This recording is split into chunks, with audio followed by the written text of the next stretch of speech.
Assalamualaikum warahmatullahi wabarakatuh. Om Swastiastu, Namo Buddhaya, dan salam kebajikan. Terima kasih teman-teman semuanya. Kali ini kita masuk di mata kuliah hukum lingkungan ya. Kita masuk di pertemuan kedua.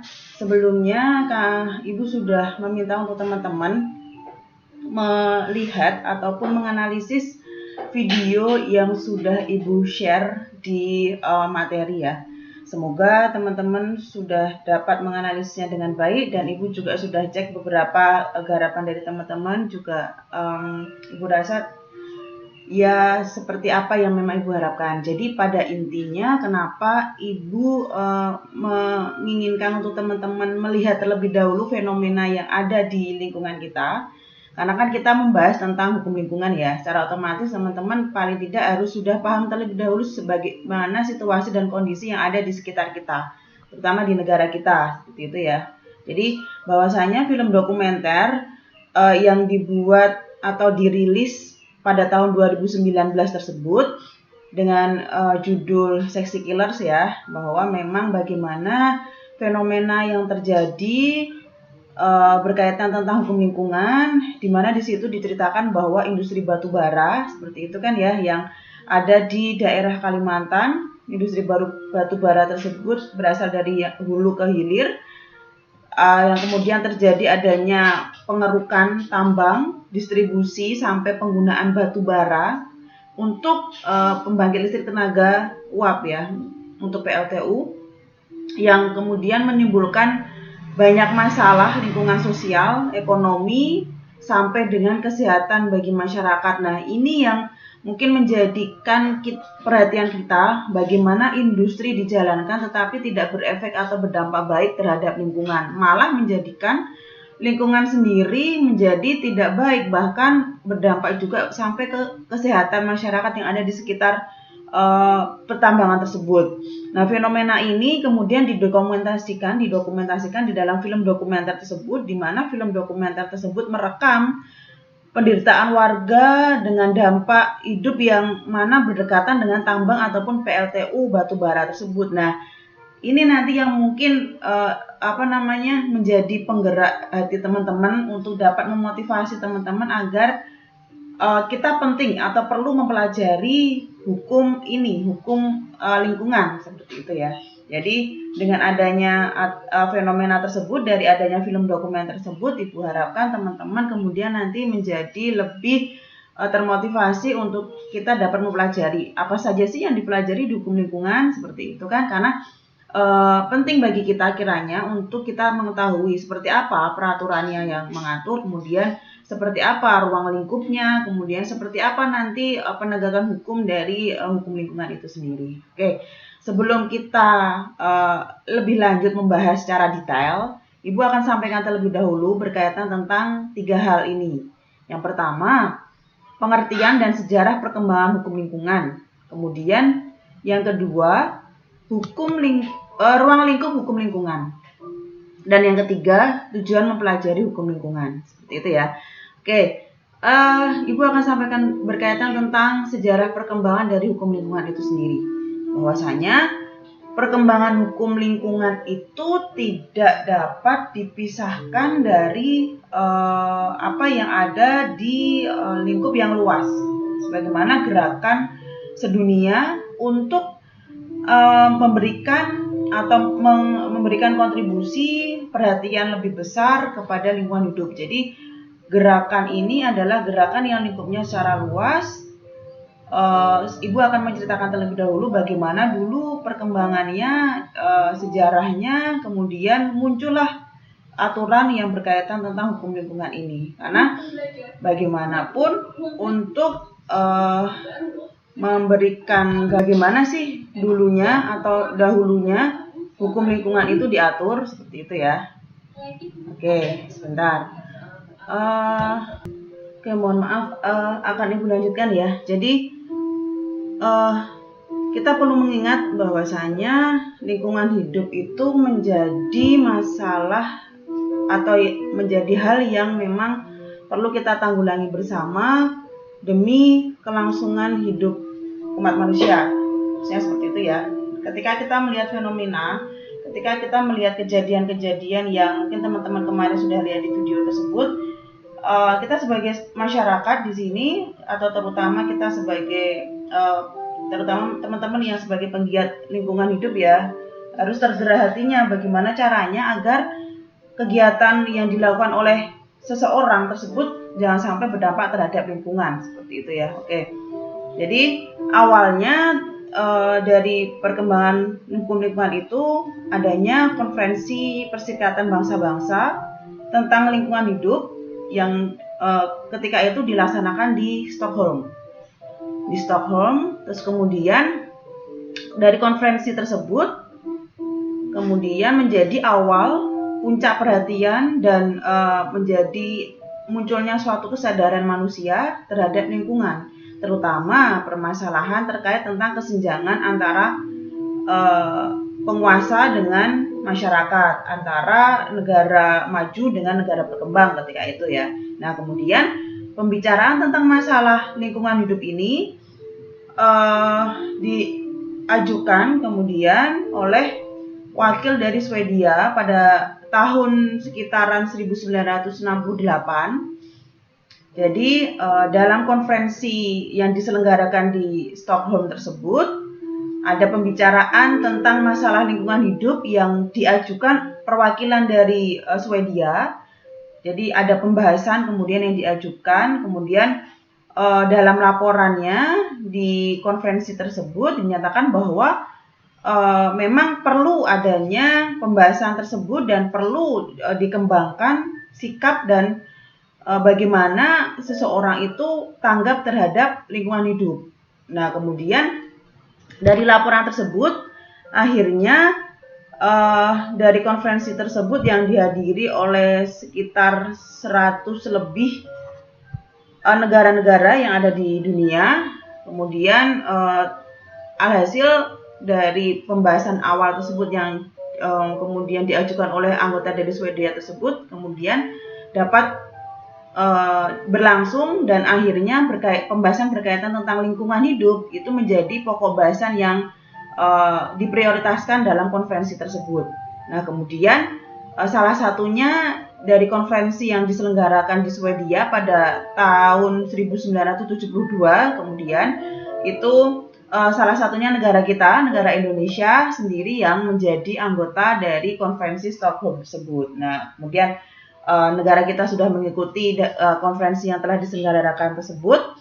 Akhirnya Indonesia sendiri kemudian tergerak untuk melakukan adanya suatu kegiatan pengelolaan lingkungan hidup. Kemudian yang dilakukan secara langsung oleh pemerintah, yaitu pemerintah di negara kita, yang kemudian hasil dari konferensi tersebut juga di tahun 1972 itu kemudian pemerintah memberikan petunjuk atau memerintahkan untuk membentuk suatu panitia, di mana panitia untuk merumuskan dan mengkaji atau merencanakan bidang pengembangan lingkungan hidup. Nah, hasil dari konferensi tersebut kemudian memunculkanlah pemikiran penguasa yang ada di negara kita ketika itu, pemerintah yang ada di negara kita yang kemudian menyuruh atau memerintah untuk membentuk suatu panitia dalam merumuskan atau merencanakan aturan yang berkaitan tentang bidang lingkungan hidup, gitu ya. Nah, tugas panitia tersebut untuk jelas untuk menyusun, kemudian menginventarisir, kemudian merencanakan kegiatan bagi pemerintah di bidang pengembangan lingkungan hidup. Kemudian dari waktunya berlalu, ada momen atau peristiwa di negara perbatasan, begitu ya. Ada momen atau peristiwa ketika itu awal tahun 1975 bahwa terjadi pencemaran air yang sangat luar biasa yang itu diakibatkan karena adanya kapal tanker raksasa dari negara sebelah yang mana air atau minyak yang diangkut di kapal tersebut tumpah di perairan perbatasan antara Indonesia dengan Singapura. Nah, kemudian dari pencemaran lingkungan tersebut, Indonesia ketika itu belum memiliki undang-undang pencegahan dan penyemaran lingkungan laut dan konvensi internasional yang berkaitan tentang pencemaran tersebut, sehingga sulit untuk negara kita sendiri dalam melakukan penegakan hukum ketika itu ya, seperti itu. Nah, namun dengan adanya kejadian tersebut kemudian menjadikan pemerintah Indonesia menjadi lebih tergerak lagi. Dari sebelumnya itu memang sudah membentuk panitia untuk merumuskan dan merancang pada tahun 1972. Ternyata ketika ada pencemaran air yang terjadi di tahun 1975, itu ternyata negara kita sendiri belum secara spesifik merumuskan atau mengesahkan undang-undang yang memang ditujukan untuk melakukan adanya pencegahan atau pencemaran lingkungan hidup, begitu kan ya, pencegahan atau penanggulangan pencemaran lingkungan hidup. Nah, kemudian alhasil dari adanya peristiwa tersebut, adanya kapal tanker yang jatuh yang kemudian menumpahkan minyak di perairan antara perbatasan Indonesia dengan Singapura, akhirnya di tahun 1975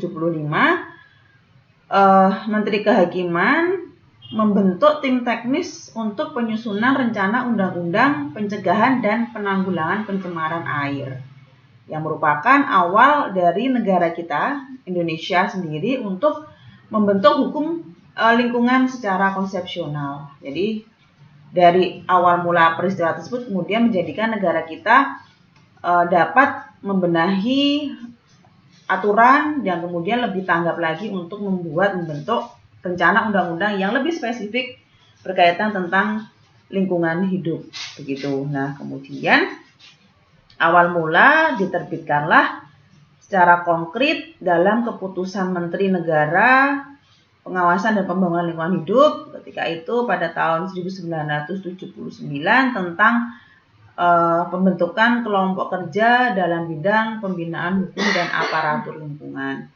Nah, kemudian secara lebih lanjutnya lagi, seiring dengan perkembangan waktu, kemudian terbitlah undang-undang yang pertama kali mengatur berkaitan tentang lingkungan hidup, undang-undang tentang lingkungan hidup yang kemudian disahkan dan diundangkan pada tahun 1982,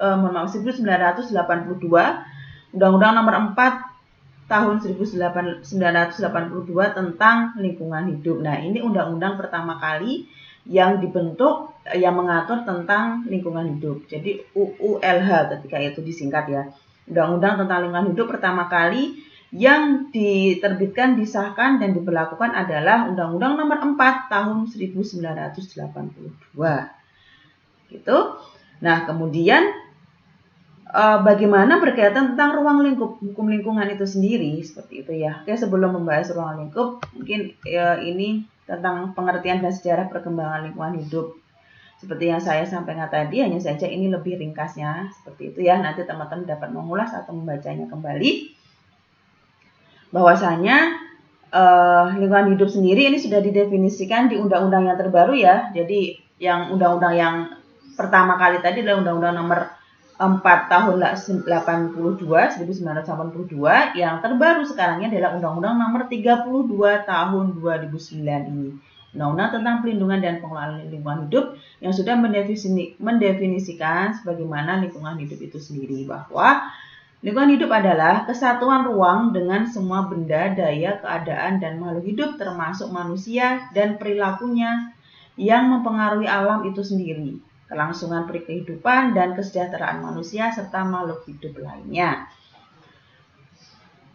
Jadi lingkupnya luas ya teman-teman ya. Lingkungan hidup itu semua benda, daya, keadaan, dan makhluk hidup termasuk manusia dan perilakunya itu masuk dalam ruang lingkup lingkungan hidup. Nah, kemudian lingkungan hidup sendiri,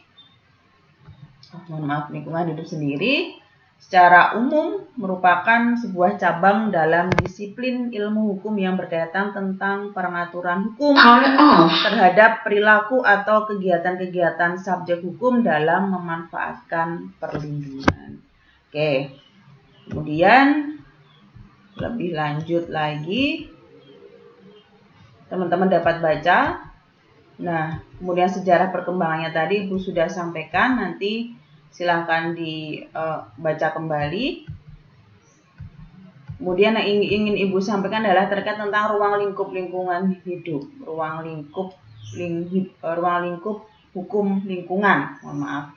Jadi berkaitan dengan ruang lingkup hukum lingkungan ini, hukum lingkungan merupakan mata kuliah atau cabang mata kuliah yang ada di bawah hukum administrasi negara.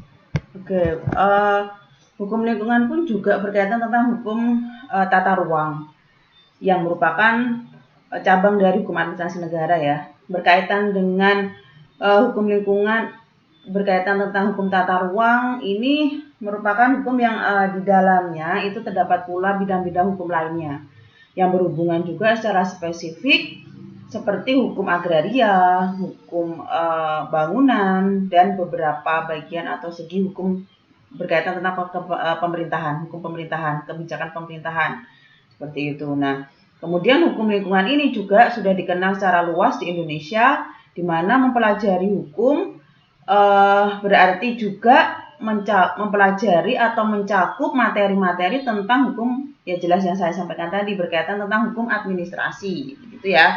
Kemudian juga berkaitan juga cakupannya tentang hukum perdata, itu juga masuk. Kemudian berkaitan juga dengan cakupannya hukum pidana, itu juga masuk. Hukum pajak, hukum internasional, hukum tata ruang itu pun juga masuk. Di samping juga berkaitan tentang pemahaman multidisipliner mengenai hukum lingkungan lainnya. Kenapa? Semua bisa masuk dalam hal hukum dalam cakupan hukum lingkungan ini, begitu kan ya? Karena memang ruang lingkupnya luas, begitu ya teman-teman ya. Bahwasanya tadi yang didefinisikan di dalam lingkungan hidup sendiri itu semua benda, berikut juga perilaku manusia sendiri itu juga bisa dikatakan sebagai lingkungan hidup. Maka dari itu perlu banyak hal yang memang diatur untuk menanggulangi hal-hal yang memang tidak diinginkan, untuk mencegah dan menanggulangi lingkungan hidup yang memang nanti dapat berdampak secara negatif di masyarakat itu sendiri, begitu ya. Nah, di dalam undang-undang yang mengatur tentang hukum lingkungan itu sendiri itu juga sudah ditetapkan bagaimana cara proses pengelolaan lingkungan hidup, bagaimana pencegahan untuk misalkan pencemaran atau perusakan, seperti kemudian pembajakan liar. Nah, itu juga sudah diatur dalam undang-undang tentang lingkungan hidup sendiri, serta tentang ketentuan sanksi yang ada di dalam aturan tersebut jelas berkaitan tentang sanksi pidana yang nanti dapat dijatuhkan kepada setiap pelanggar yang melakukan pelanggaran tentang lingkungan hidup. Jadi seperti itu ya teman-teman ya. Kemudian bahwasanya juga tadi yang saya sampaikan awal mulanya Undang-Undang Nomor 4 Tahun 82 yang kemudian seiring dengan berjalannya waktu Undang-Undang Nomor 4 tersebut kemudian diuji dan kemudian terbentuklah undang-undang yang terbit di tahun 97 yang berkaitan tentang lingkungan hidup. Nah, sebelumnya 82 kemudian 97 dan yang terakhir sekarang ini di tahun 2009. Undang-Undang tentang Perlindungan dan Pengelolaan Lingkungan Hidup, Undang-Undang Nomor 32 tahun 2009. Oke, jadi prinsip-prinsip hukum lingkungan yang dituangkan di dalam aturan-aturan tersebut sebagaimana kebijakan-kebijakan lingkungan dalam Undang-Undang Perlindungan dan Pengelolaan Lingkungan Hidup memerlukan pengkajian dan memerlukan memang keseriusan dari pihak pemerintah dalam memberikan penanggulangan-penanggulangan yang ada. Nah, kemudian maka penting di sini dalam Undang-Undang Nomor 32 Tahun 2009 perlindungan dan pengelolaan lingkungan hidup yang meliputi atau ada beberapa hal yang melingkupi, terutama di dalam pasal 4 ya. Jadi teman-teman saya harapkan untuk teman-teman dapat mendownload undang-undang tersebut, Undang-Undang Nomor 32 tahun 2009 agar nanti lebih spesifik teman-teman dapat mengulas atau membaca secara detail. Karena berkaitan tentang ini ada beberapa hal yang perlu dilakukan dalam pengelolaan lingkungan hidup itu sendiri. Yang pertama, itu kita melakukan adanya perencanaan. Kemudian yang kedua, pemanfaatan. Yang ketiga, pengendalian. Yang keempat, pemeliharaan. Kelima, pengawasan. Dan yang keenam adalah penegakan hukum. Jadi, 6 hal ini merupakan suatu proses pengelolaan lingkungan hidup yang terdapat di dalam pasal 4 Undang-Undang Nomor 32 Tahun 2009. perencanaan. Setiap segala sesuatu yang dilakukan itu merupakan adanya suatu perencanaan yang nanti ada beberapa hal yang dilakukan di dalam melakukan perencanaan tersebut. Kemudian pemanfaatan. Oke, akan Ibu tampilkan beberapa hal yang didefinisikan di dalam perencanaan tersebut. Oke, sebentar. Nih, semoga terlihat ya. Jadi di dalam pasal 4,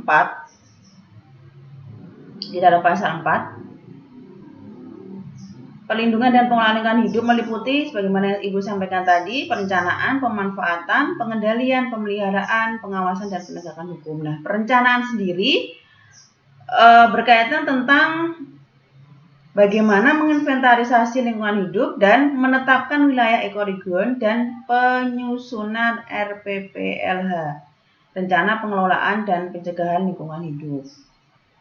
Gitu ya. Jadi ini adanya suatu perencanaan terlebih dahulu yang bagaimana untuk menginventarisasi lingkungan hidup dan menetapkan lingkungan wilayah ekoregion. Bagaimana tahapannya? Teman-teman nanti dapat membaca inventarisasi lingkungan hidup, penetapan wilayah ekoregion, dan penyusunan rencana lingkungan dan pengelolaan lingkungan hidup. Nah, ini nanti yang menjadikan tugas bagi teman-teman semuanya untuk dapat teman-teman pelajari secara mandiri bagaimana perencanaan, bagaimana pemanfaatan, bagaimana pengendalian, bagaimana berkaitan tentang proses dari apa yang ada di dalam pemeliharaan, kemudian sampai dengan penegakan hukumnya. Silakan teman-teman ini nanti mencari referensi tersendiri dan nanti dapat dituangkan atau disampaikan di forum e-learning, di diskusi. Nanti di form yang akan saya berikan di e-learning. Jadi nanti dikumpulkan di tugas yang ada di e-learning. Selain itu juga teman-teman saya harapkan nanti untuk dapat mendiskusikan hal-hal yang memang ingin teman-teman tanyakan dan ingin teman-teman tanggapi. Seperti itu ya. Jadi teman-teman saya harapkan dapat menonton video dari awal sampai dengan akhir agar mengetahui apa yang Ibu sampaikan ini. Nah, kemudian terakhir adalah tujuan mempelajari hukum lingkungan itu apa saja. Ada 3. Yang pertama untuk memberikan pemahaman mengenai konsep dasar tentang manusia dan lingkungan. Yang kedua untuk mengetahui dasar-dasar kemampuan untuk melakukan analisis mengenai permasalahan lingkungan aktual baik yang terjadi di tingkat lokal, regional ataupun global. Yang ketiga, untuk memahami contoh-contoh solusi alternatif tentang bagaimana mengatasi permasalahan lingkungan melalui pendekatan ekologis dan penerapan teknologis. Oke, jadi beberapa hal yang Ibu sudah sampaikan tentang sejarah, ruang lingkup, dan tujuan hukum lingkungan. Semoga teman-teman dapat memahaminya dengan baik. Ini referensi saya ambil dari bukunya R.M. Gatot Sumartono berjudul Hukum Lingkungan Indonesia. Baik, sebagaimana yang Ibu sampaikan sebelumnya tadi, silakan teman-teman mencari referensi berkaitan tentang ruang lingkup hukum lingkungan ini. Ada 6 hal, silakan didefinisikan dan dianalisis, diulas berdasarkan dengan Undang-Undang Nomor 32 Tahun 2009. Gitu ya, agar teman-teman dapat mendownload. Nanti silakan disampaikan di e-learning bagian pengumpulan tugas. Silakan bisa diketik. Tidak perlu terlalu banyak. Ini hanya Ibu bertujuan untuk menjadikan catatan teman-teman, begitu ya. Tetap nanti akan Ibu cek siapa yang mengumpulkan dan siapa yang tidak. Oke? Baik, terima kasih atas perhatiannya. Semoga dapat dipahami dengan baik. Kalau memang pun ada yang masih ingin ditanyakan, silakan teman-teman dapat berdiskusi di forum e-learning yang Ibu akan fasilitasi. Oke, kurang lebihnya mohon maaf. Wassalamualaikum warahmatullahi wabarakatuh.